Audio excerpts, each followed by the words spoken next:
Nu ko, šodien ir 100. sērija. Ir 17. novembris, ārā ir 1 grāds.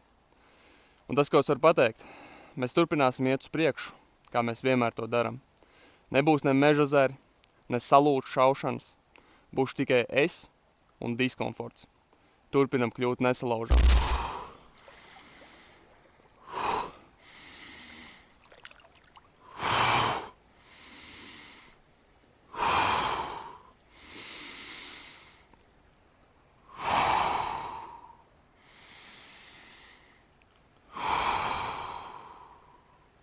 Katrs no mums ienāk šajā pasaulē kā tukša lapa, bet dzīve tā dod tavu spēju rakstīt.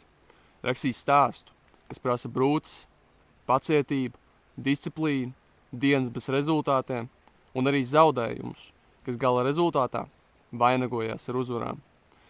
Tie ir fundamentālie principi, ar ko jārēķinās, lai piepildītu savu potenciālu. Atceries, tu nevari izdzēst pagātni, bet tu vari pārņemt esošo stāvokli un mainīt savu turpmāko dzīvi.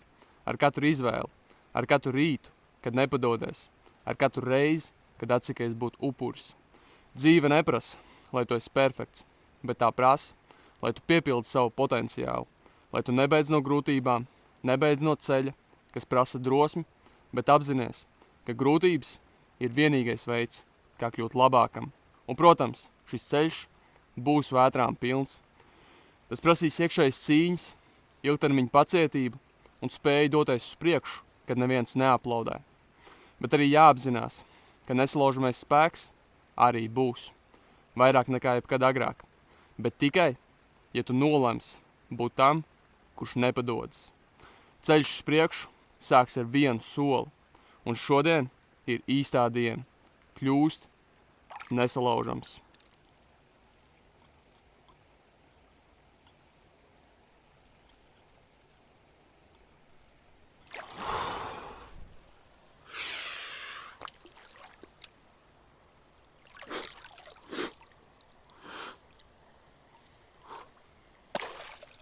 Let's go!